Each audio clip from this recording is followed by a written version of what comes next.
Good morning, everyone. Pursuant to Chapter 4, Section 85 of the New York City Charter, excuse me, a meeting of the Bronx Borough Service Cabinet will take place on Wednesday, June 1st, 2016 at 9:15 a.m. at 198 East 161st Street, 10th floor conference room. We have two items on the agenda. One is Know Your Zone, the hurricane preparedness, and the other is the Green Taxis Outreach Program. We will start with Green Taxis first. So I'd like to ask Erica Leva, who's the Deputy Director of External Affairs, and Jugba Santi, Intergovernment Affairs Analyst of the New York City Taxi and Limousine Commission, to go to the end of the table and begin your presentation. Thank you.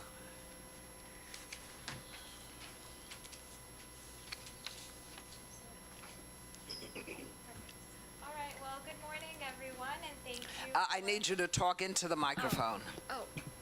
You can pull it out.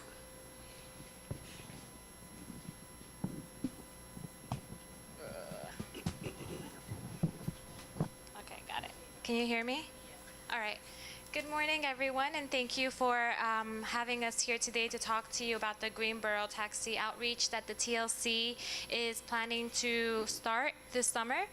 And we will be going over a little bit about what the borough taxis are.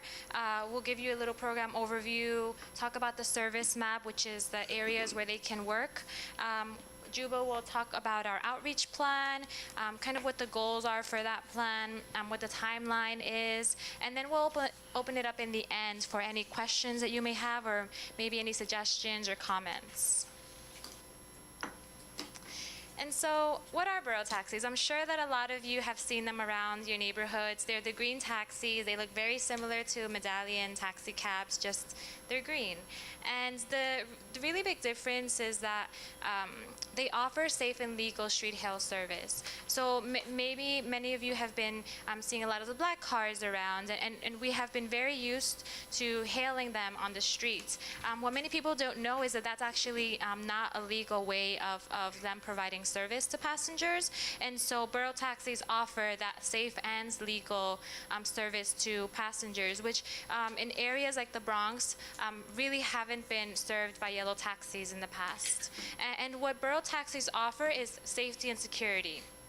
The way that they do that is that it's very easy to spot a borough taxi. If you see them down the street, they have a distinct color, which is apple green. They have technology, which is a credit card reader, debit card reader.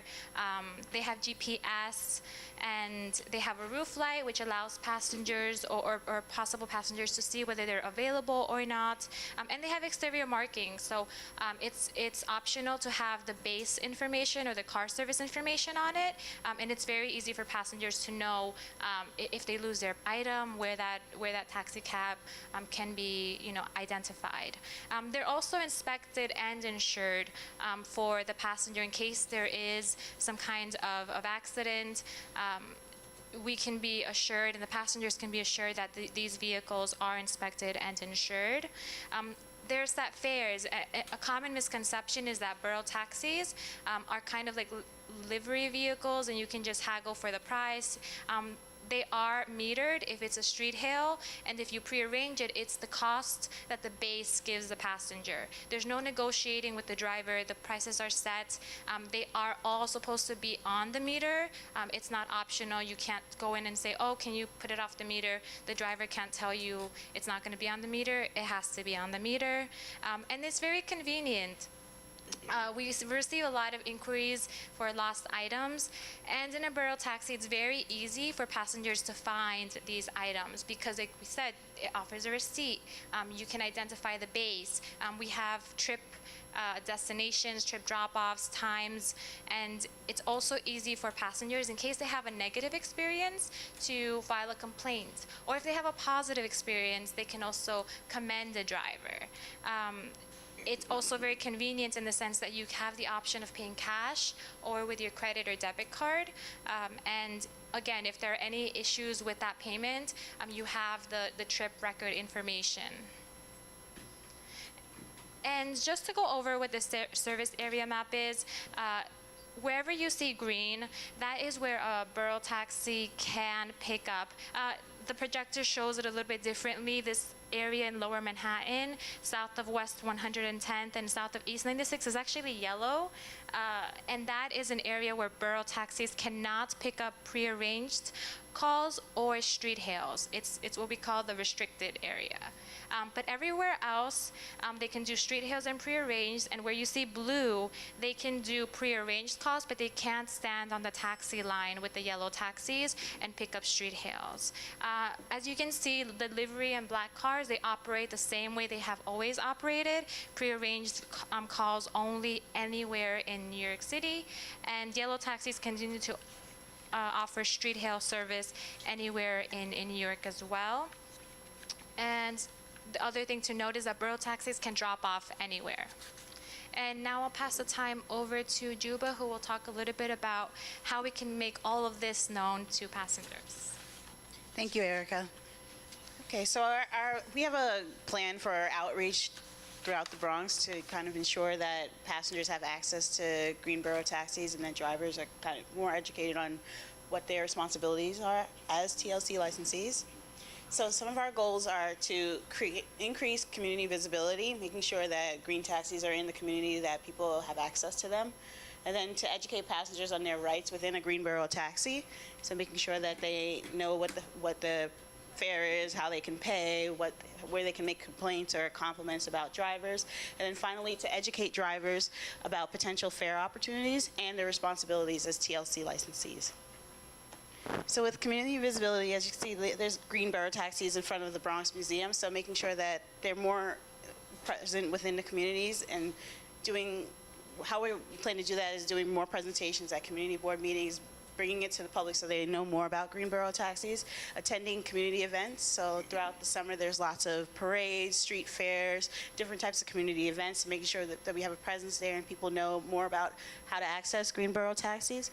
And then finally, displaying borough taxi literature in libraries and other public places, such as colleges and different city agencies and things like that, so people know and they can find out more information about borough taxis themselves. And with passenger education, primarily it's informing passengers about their rights as passengers within green borough taxis, providing opportunities for passengers to, like I said, mentioned, to give compliments and or complaints about drivers. So it makes it easier, specifically when you have information about the base or the license, and that's kind of visible and easy to access. And then finally, educating passengers about the rules of riding in green borough taxis. So this is the Borough Taxi Passenger Bill of Rights, and primarily, you can read through it, but primarily it talks about being able to ride in a good, clean condition with cars that have passed inspection, to be able to pay with a credit card or debit card, so it's not just cash only. They have different options for paying, having seat belts that work in the cars and not having to share rides, and also being able to request wheelchair accessible vehicles is also a really important one that you can do with green borough taxis. Next, driver education, which is really important. It's informing our drivers about potential fare opportunities. So you see the green borough taxi in front of Yankee Stadium, so letting them know about different opportunities like on game days and different things like that, where they can have the opportunity to increase their revenue and be able to pick up many passengers as possible. And then reinforcing the importance of being on a meter, which is really important. These operate the same as yellow taxis, so making sure that when passengers get in the cab, and then that the driver turns on the meter and lets them know what their fare is at the end. And then finally, reminding drivers of their responsibilities as TLC licensed drivers, so adhering to the rules of which they agreed to once they chose to become TLC licensed drivers. And then our timeline for summer 2016, we've been building a great list of different events throughout the city that we're planning to attend to, inform the community more about how they can access green borough taxis and their rights and what they can do to learn more about it. With our press office, we did a New York One and Espanol segment, and also we're pitching ideas to Bronx News 12. And then in the fall, we're going to be doing more informational ads in community newspapers, informational palm cards in public libraries and colleges and all types of different things. And then finally, the palm cards to our different stakeholder groups and allowing them to distribute this information to their constituents. So our key takeaways is that borough taxis offer safe and legal street hail service to areas of New York City that's traditionally underserved by yellow taxis. And then our outreach goals are, like I said, increase visibility in community, create more passenger awareness, and then keeping drivers informed and engaged about their role as TLC licensees. Any questions or comments? Do you also take calls? Can you call for a cab? Yeah. So borough taxis offer dual service, right? So they can continue to receive calls from their car service that they're affiliated to. But they also have the option when it's a slow day, they can cruise for fares in the areas Okay. where borough taxis are allowed. Yes. Yes, go ahead. Cedric. Hi, good morning. Cedric Lofton, District Manager, Board 1. Tell me about a relationship, if you have one, with New York City Transit Authority regarding persons that take accessoride. A lot of times, persons end up not being able to take accessoride back from a location they've been dropped off at. So if they utilize one of your car services on this standard, they pay for it. However, can there be a reimbursement process that that person that was not picked up by accessoride, that utilizes one of your green cars, cabs, and then submit a reimbursement because you have a relationship with them, that Yeah. they can be reimbursed, the passenger? Yes. So from what we don't work too directly with Accessoride, but we do know that a relationship does exist, and there are ways for passengers, and I believe it's directly through Accessoride that reimburses wheelchair accessible passengers for rides. I don't know exactly how that works, but I can definitely look into what the process would be and get back to you on that. Sure. Yes, Andrew. I'm curious if you've been able to study the effect that the green taxis have had on the livery cab industry. And, I find, and this is anecdotal, obviously, but where there are large pockets of livery cab companies and services and bases, you don't see as many green cabs. So it seems like they're making, conscious decisions to sort of steer clear over like certain territory that's already been claimed by livery cab companies. Do you find that to be true? Well, what we found was that a lot of people that were livery cabs and were already doing street hails, they converted to borough taxis. And so it wasn't an addition of a new kind of industry, it was kind of a transformation, a conversion. And so many of the people who continue to do illegal street hails or continue to be livery vehicles, they may have other reasons for not converting. They do tend to kind of, I guess there may be some competition there in some areas, but most of the areas where livery vehicles know that there's going to be enforcement, there's going to be a lot of borough taxis, they may tend to stay away, but we've seen both. We've seen them go to the same areas, and then we've seen them kind of claim certain areas. And just to I think our main interest in coming and sharing this information with you today was to kind of share our outreach plan, and we've been trying to find ways to reach passengers in the Bronx and what are the best ways, and we figured, you all may be more familiar with what would work, and so if you have any input on what our plan is or if any ideas, then that'd be greatly appreciated. Yes. Brad. Good morning. Patricia Manning, Community Board 8 District Manager. What would be the process for calling for a wheelchair accessible car? So any any car service has to have a plan. They either have to have accessible vehicles affiliated to their base, and if they don't, they have to have a contract with a company, another car service, or anyone who'd be able to provide that accessible service to the passenger. So any passenger can simply call a car service and request a wheelchair accessible vehicle. If they are told we don't have any, then they can let the TLC know. They can file a formal complaint because that is against TLC rules. We also have part of the borough taxi program required 10% of the fleet to be accessible. So there are a number of wheelchair accessible borough taxis on the road, and we plan on, there's a citywide accessible dispatch program that's planned.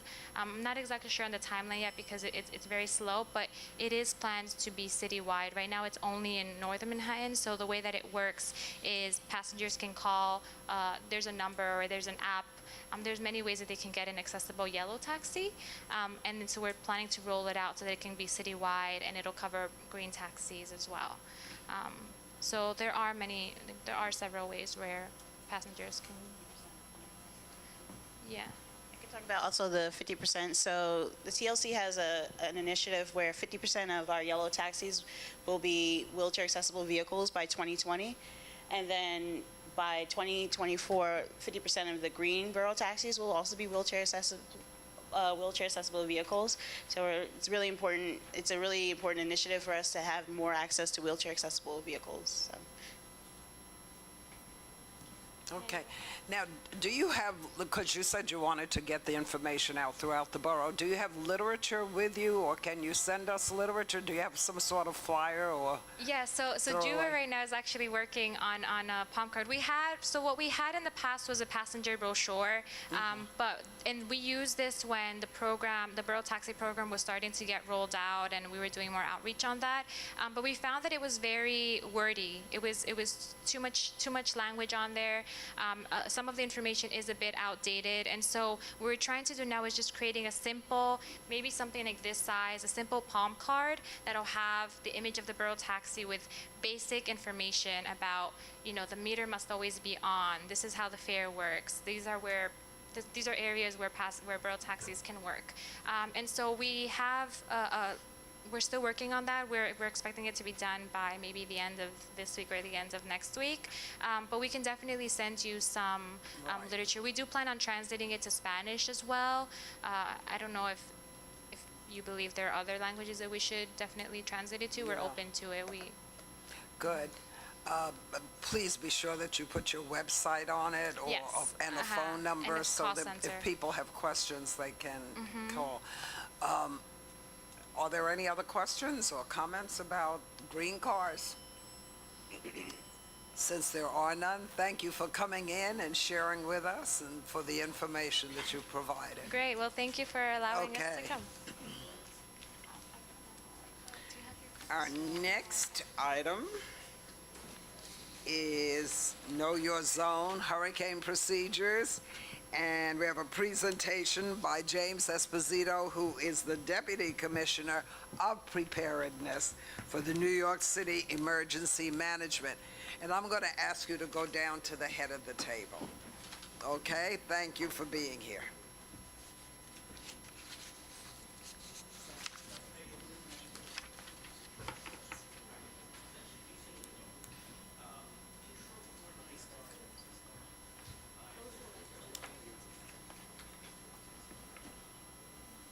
We need to turn that off. Thank you very much. Good. We're going to turn the...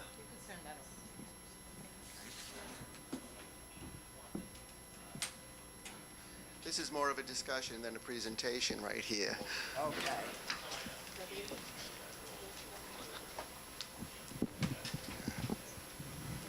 Okay, good. It came back on.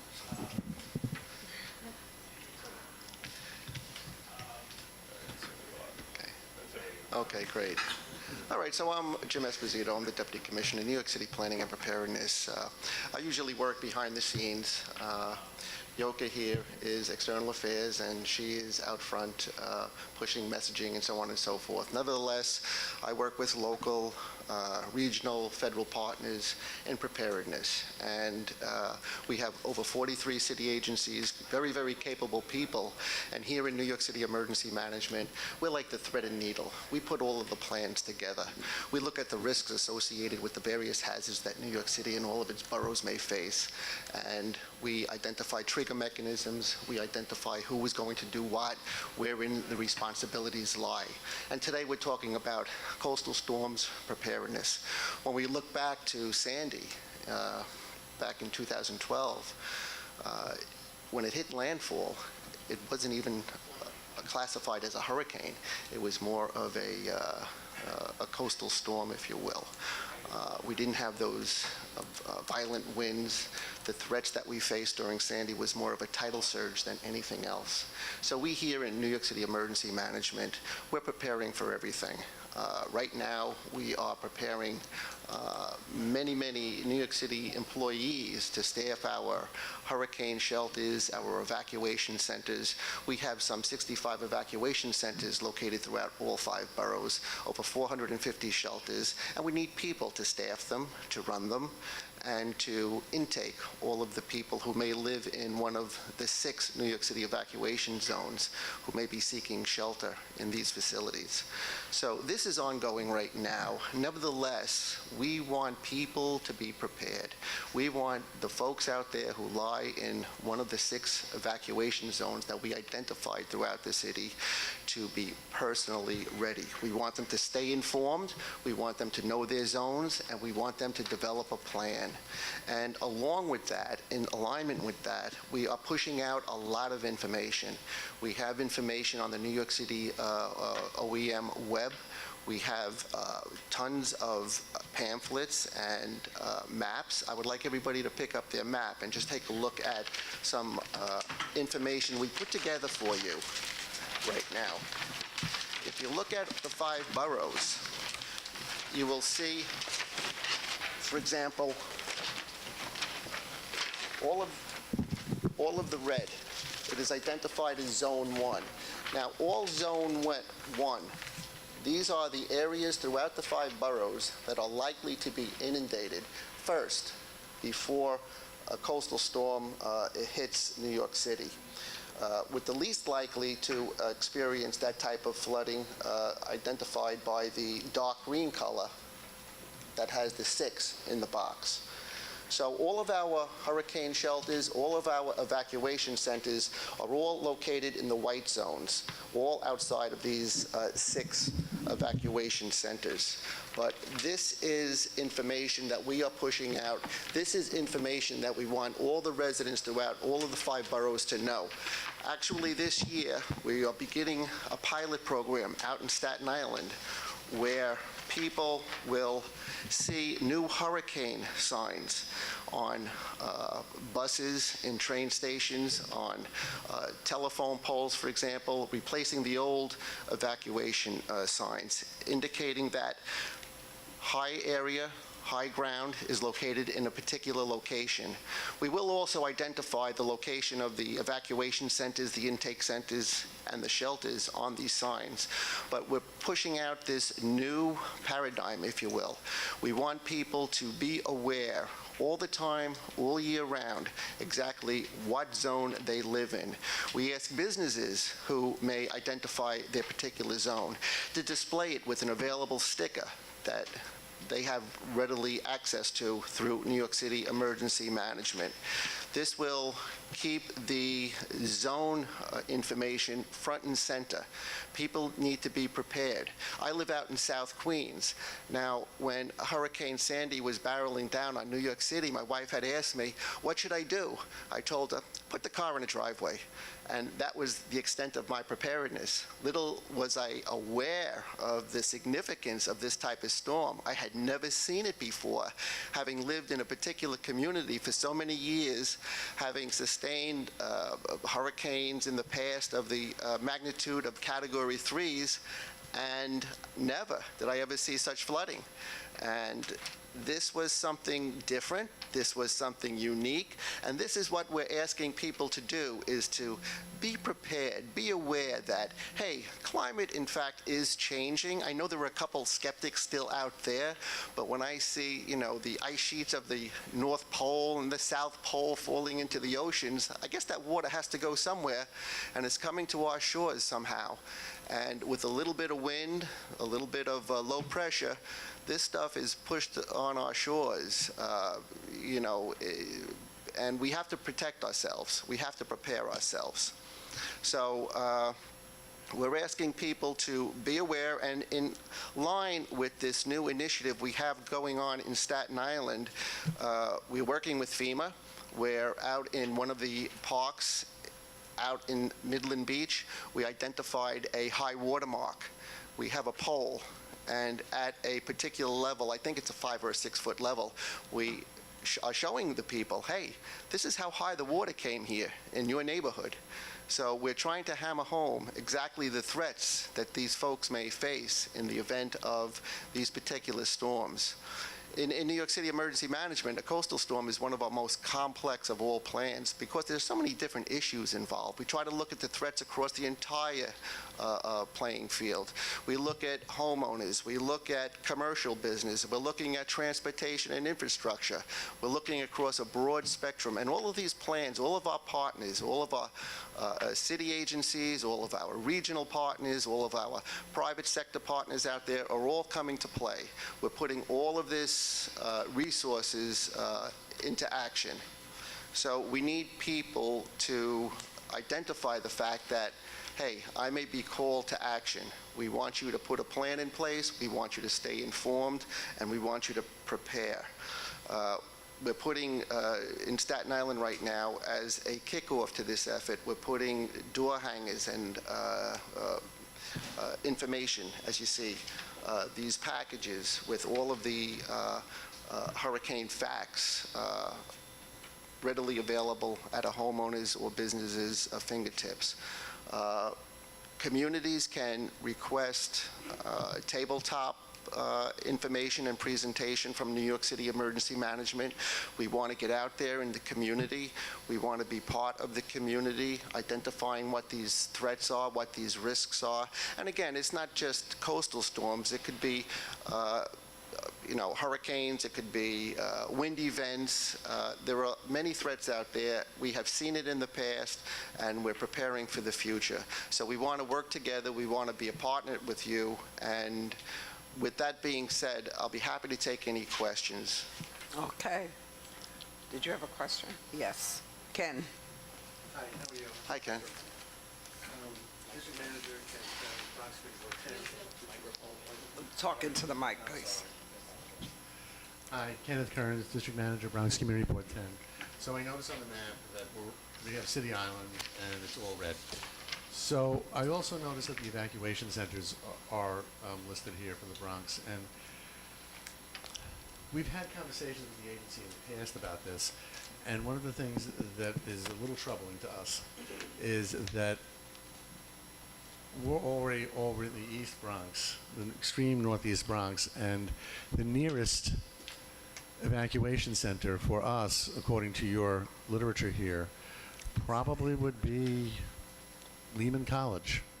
And how would one get from City Island or Throgs Neck or Pelham Bay with the existing road network, which is clogged as it is on I-95 on any given day, to get over to these evacuation centers? Now, I know they have a system of smaller centers where the ultimate evacuation center, we told, for us was Evander Childs High School, which is not listed here. What is? It is on the top? Before Lehman College. Okay, yeah. So even that's difficult because it's very hard, because the affected areas would be Edgewater Park, City Island, the extremities of Throgs Neck. Evander Childs is all the way, it's practically in the mid-Bronx. No, I understand your concern. Again, And there's nobody ever gives us an answer on how we're supposed to get people out of these areas all the way over to there. And that's the problem, because as I said, the existing road network is awful. And I-95 is a traffic jam all the time. So how would one do this? And I mean, we had Co-op City, we had Truman High School at one point. That was kind of logical, because it was close enough to these areas where you can get people to them if they needed to get there. But to Evander, it's kind of questionable. Okay, I appreciate the question, and I understand exactly where you're coming from. You have to understand that we need to identify an evacuation location or a shelter outside of any one of the 6 zones. We need to partner with people who are willing to work with us. Most of our evacuation centers, which are the intake shelters, and from there we distribute people to maybe 6 or 7 shelters throughout that evacuation center, are either public schools, CUNY facilities. We would be more than willing to work with communities if they could identify a location or with us, to shelter people. I am not that far into the weeds with identifying these particular locations, but I know the folks who work with me have used due diligence in trying to find the safest and most appropriate locations possible. One of the points that I had made is staying informed. These evacuation centers and shelters are standing up. They're active 48 hours before an impact of a particular event. Our trigger calls for 72 hours before this were to occur, where actual staff would start mobilizing and showing up at these evacuation centers and shelters, the logistical supplies and support, all of the food, all of the cots, all of the water, everything that people need to survive would be showing up. So we're doing everything we possibly can. Now, I will, continue the conversation with you, if at all possible, to see if perhaps there are more appropriate locations available. It's really difficult because so many of the places like Truman High School in Co-op City is considered not to be on a high enough level for ground to be immune from flooding. So that was a interim evacuation center. Then in the past, that was the center, and then they would go on to Lehman College. But the real issue is we can't use that anymore because it's not high enough. So what do you do? It still speaks to, it's great they put out the map, and it's really a good idea to put out the map, and we applaud the effort, and we appreciate it. But the difficulty really lies in working out another plan to get people from the areas that are affected to the evacuation centers with some sort of efficiency. And when you go to an evacuation mode, people are just going to hop in their cars, and that's going to just result in people sitting in traffic for hours. So I'm going to ask you to consider in future planning perhaps working out a agreement, a memorandum of understanding, if you will, with the Department of Transportation at both the state and city levels, because I-95 comes under their jurisdiction, and also work out something with the MTA and the police department to establish emergency corridors where buses could, easily traverse without having to deal with massive traffic. Thank you so much. And we are really looking into different possibility. Hi, my name is Jo Karina, and I'm part of the intergovernmental team for New York City Emergency Management. There's a couple of things that I wanted to. We're definitely going to take your input and take it back to the agency and see how we can implement this. But we have to think about what happened during Sandy. And one of the things that came up during Sandy is a lot of these places were not accessible. So when we look at places where we're going to put shelters, we had to comply with a lot of different regulations in order for us to make it. So like Deputy Commissioner said, we do partner up with schools, and we do partner up with different other city-owned properties to make sure that we can open the center as soon as possible. But you also have to think about this new program that we are launching. It's called Share Your Space, and it's something that I've been emailing to all of you and been putting in our newsletter. Share Your Space is a new campaign that we're trying to identify places in your community where we can use during an emergency, not only a hurricane, but also a fire, something as simple as a fire. And the reason being is because we do see you as a vulnerable partner in our efforts to be able to respond to your community. And Share Your Space, actually what it does is help us identify places other than public school and other than libraries, like a church, for instance, a congregation center, in which we can just borrow their space during an emergency. And basically what it is a survey that you take, It's 10th question, and in the 10th question, it asks you something specific. Are you ADA compliant? How big is your space? And based on that information that you provide, if we have an emergency, we will go back to that person who will contact you and say, hey, something just happened in your district. We need the space. Is it available for us? And I give you an example. During the Eastville explosion, our first immediate idea was, okay, we had a building collapse. We're going to tap into the closest thing that is there, a school or a library. We used the library, and guess what happened? 2 days later, we had to relocate that operation center that we had in there, the Family Assistance Center, because the library was going into renovation. It was a planned renovation. We were just thinking about opening it up and providing the services. So we have this new program. It's going to launch soon. It's called Share Your Space, and I really need your help to help me out and identify places in your community and share the information to your local organizations as well, because for us it's easy to tap on DOE and public library because it's a city space.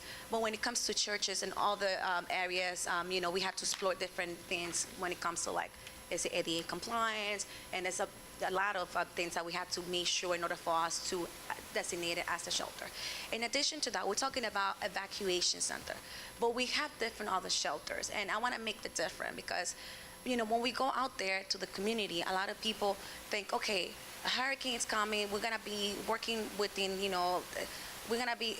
by the way, we have a 24/7 monitor center. It's called Watch Command, and we will know when it's going to be near or impacting the city, and we will make decision based on that. So that's clear. So we will be messaging not only the community boards, elected officials, everybody, to let them know, hey, there's a potential threat to the city of New York, and this is what you need to do. But our initial message also, not to prepare to go to a shelter, prepare to have a plan. And having a plan in advance is very important. And what we find out is a lot of people in New York City, one, do not know if they live in an evacuation zone. And two, even if they do know if they live in an evacuation zone, they're not prepared, they don't have a plan. So what we want to make sure is, listen, if you have a plan, it will avoid you all of this about thinking transportation at the last minute. It's going to avoid, being stuck and having to have first responder having to rescue you, right? So having a plan is so important. And a plan can be as simple as, I know family members live in this area that I can just stay. And if you don't, then yes, plan for an evacuation center. But if you don't have anyone, just go to the evacuation center. But if you have family that you can stay, relative, have a plan. That's our main initial message. Have a plan is important because today we're preparing for hurricane season, but fire happens all the time, and we've seen it. When we go to the communities, we know people don't have a plan. And a lot of the things, when we ask them, hey, there's a fire, you lost everything. Do you have proof that you live here so Red Cross can provide you the services? And they say, no, it was a fire. Everything got burned.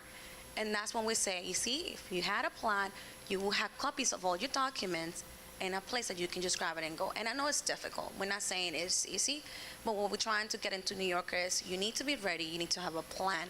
And once you have a plan, help us to make sure that other people have it as well. Because it's not enough just to have it yourself and not think of your family members and your friend. Make sure that everybody has a plan. And that's why we're here today, and that's why we come to all the community board meetings, and that's why we be more proactive. That's why, we gone to, not only we come here, we go everywhere. We do a lot of events. We do 1,000 of this preparedness event a year throughout the 5 boroughs. And we want more. It's not enough. Commissioner Esposito and our Deputy Commissioner James Esposito, they're saying they want more. And we're willing to go to this community. So if you know any event that you want us to partner up with, I'll be more than glad to share our email so you can request this fair. If you have any local organizations, I would like them to do it.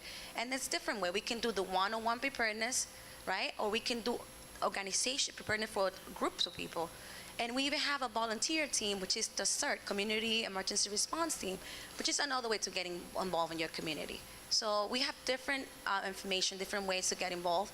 And we're just basically here to make sure that you'll know we're here, and we'll be more than glad to partner up with you and, fix the thing that we need to fix and improve anything that we need to improve and keep working and doing the things that we're doing great. Thank you. George? My name is George. I work at Community Board 12. So I know you guys have been working on this stuff a lot for a very long time. My question actually has to do with sort of the aftermath of hurricane. So I recalled I was in the mayor's office during Hurricane Sandy, Community Affairs Unit,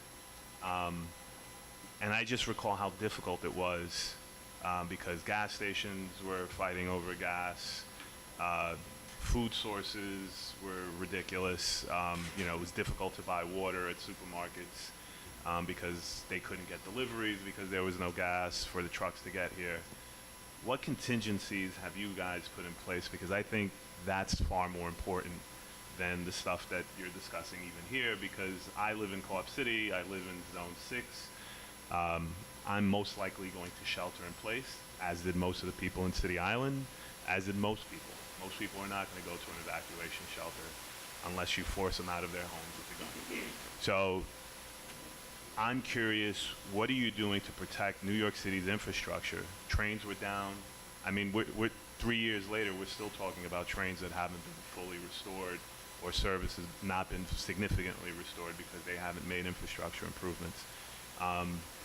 The time to strike was back then. What are we mandating so that from the city policy-wise to ensure that we don't run into these problems again?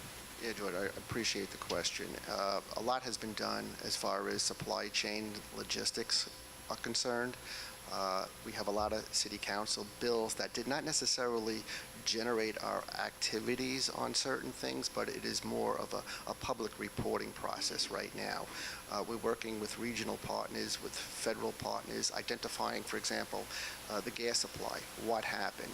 Why did it happen? How can we prevent it from happening again? These issues are being addressed. When I say are being addressed, they're well along the way. We have certain requirements now of local gas stations if you live within so many miles of an expressway or a major thoroughfare, where that facility now needs to have a backup generation system to be able to pump gas, for example. And as far as the food, as far as the water, we enhanced our commodity distribution points. We looked locally where we could set up these type of supplies, these type of resources.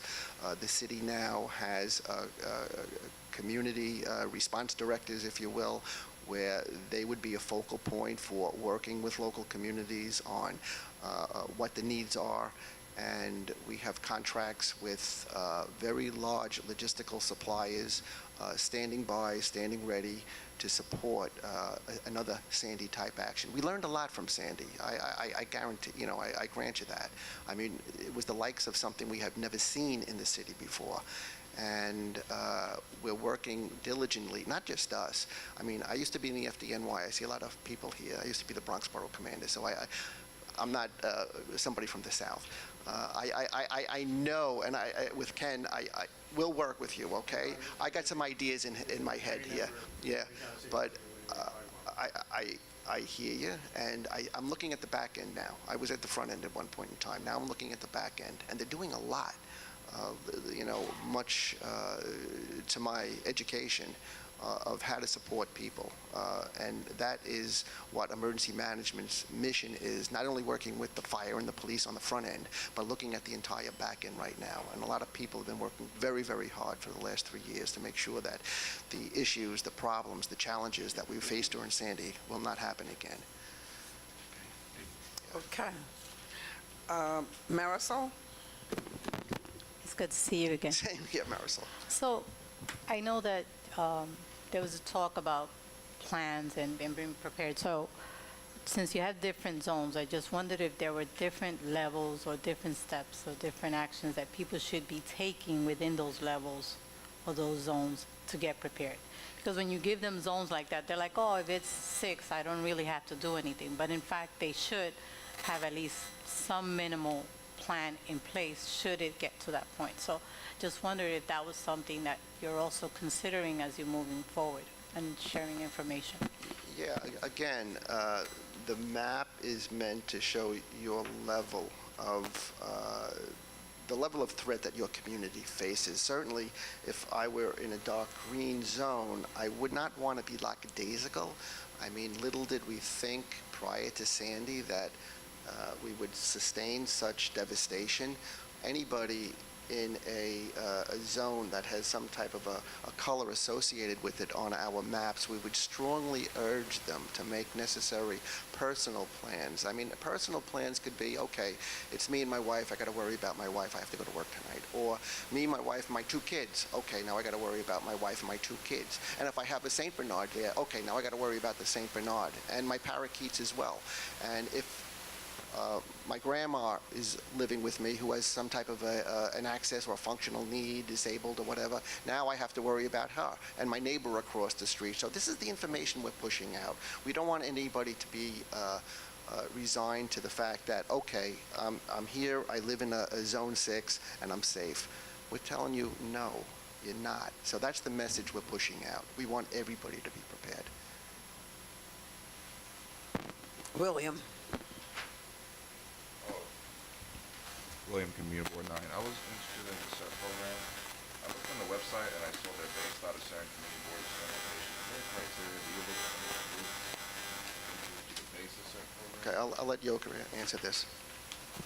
So we actually want, basically, we don't really have a criteria. Like you can actually, can you hear me? Yes? Good. You can actually live in Brooklyn, and let's say, work in Brooklyn and live in Manhattan, and you still, we will work with you. We will really work with you. What is really interesting about the Community Emergency Response Team, which is a volunteer group, is that we try to map it up with the community board because it's easier for us to kind of then deploy them, and we definitely want your community board cert to go to respond to your community board. But in Staten Island, for instance, is very interesting because Staten Island has 3 community board, but they only have 1 cert group, and they're in charge of the entire Staten Island.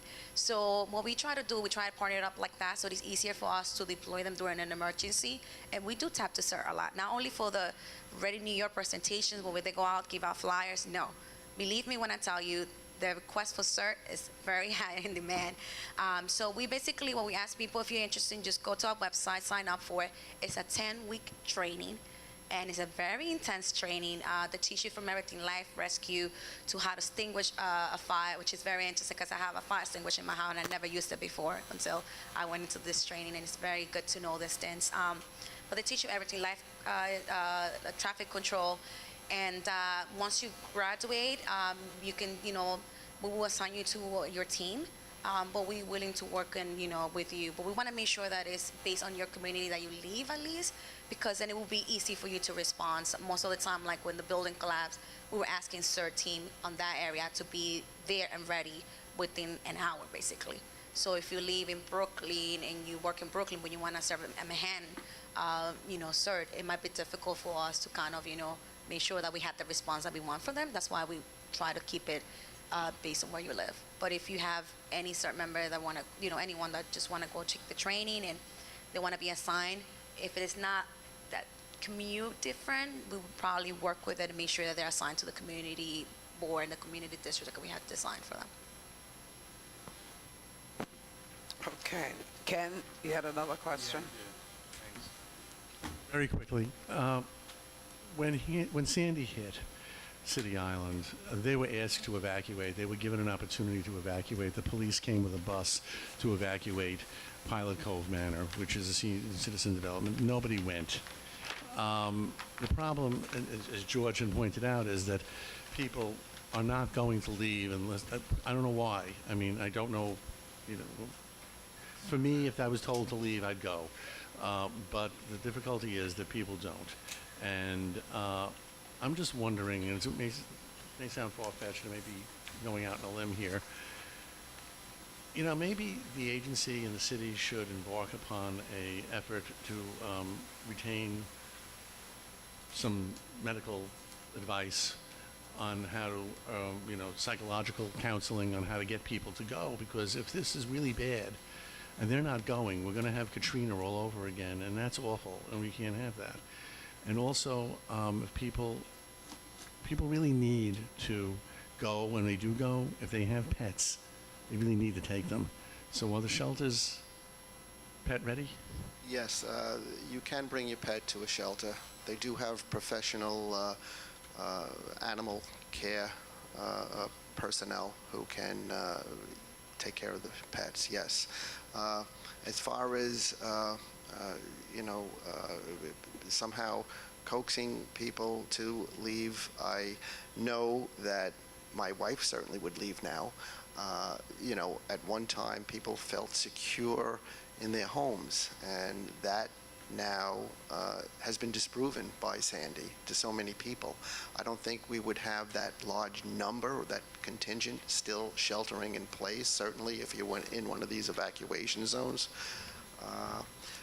I know, for example, there had been talk of NYPD requiring them to get out and, you know, otherwise you're going to be arrested, but that's totally ridiculous. Yeah, no, that's not going to happen. Other than providing information to people to make educated decisions, there's little we can do.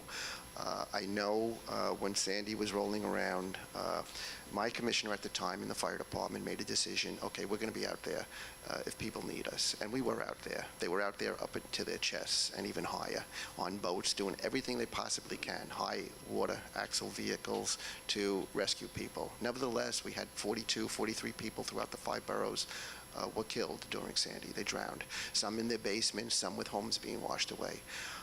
Hopefully that lesson of the past would be emphasized through public messaging via the mayor's office, through what we're trying to do right now as some type of a significant event rolled our way. That's the best we can hope for, I would think, at this point in time.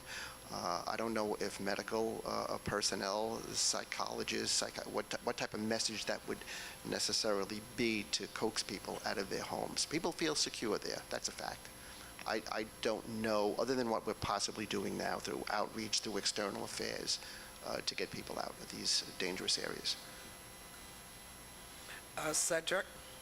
Thank you, Madam Deputy. Cedric Lofton, District Manager, Board 1. I wanted to know about your classification of the zones, because in Board 1 during Sandy, we had a storm surge that went 15 blocks, and the storm surge actually came from the Harlem River that flowed out, of course, from the East River. So as far as the classification you have here, you have it down as a 2. Why not a higher classification within that area? It's all based on the science of the flood level. I wasn't personally involved in the way this was developed, but we worked very, very closely with the National Weather Service. We look at the tide levels when certain events occur. We look at possibilities. We look at topography. We look at terrain height. And this is all based on that. Previous to the zones 1 to 6, we had an A, B, and C zone. We said, that's not good. We said, we need to break this down even a little farther because of the topography throughout the 5 boroughs. You know, we have, you know, Manhattan is an island. You know, the only borough on hard ground here is the Bronx, actually, and still we have communities at threat. City Island, Edgewater Park, as you just mentioned, up in Community Board 1. There is no real low-lying or coastal area throughout the 5 boroughs that are not at risk. But it's all done with science, and I'm not that person to explain it. I can get information to you. I can get the people in front of you if you have more specific questions on that. Thank you. Okay. Okay. Patricia? I have 2 questions. The first one is the CERT team training. Is that an ongoing class, or is it done periodically? And the second question is, with regard to organization private facilities becoming shelters, if you would say, shelters, is there some incentive that you're offering in order to maybe get a greater number to volunteer their properties? Actually, to your last question, no. And that's why, unfortunately, there's not a lot of people not signing up. But also, what we find out is through Share Your Space is when we start sharing the message. We have this program, Share Your Space. People were under the impression that by sharing the information, that means that we would just open it ourselves in the middle of the night, not even consulting with them. So the answer is no. Unfortunately, there's no incentive for people to participate. We would love to look for ways and possible.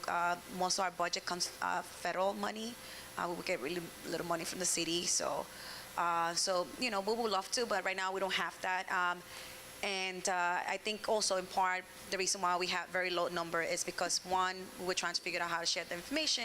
And the second part was because of what I said, people were thinking that we're just gonna grab the space and just open it up in the middle of the night. And that doesn't work that way. That just means you're providing information so we know what to expect when we go to your space and to plan better. Does that mean that we're gonna open up a family assistance center instead of an operations center where, it's two different things? And there was that misconception.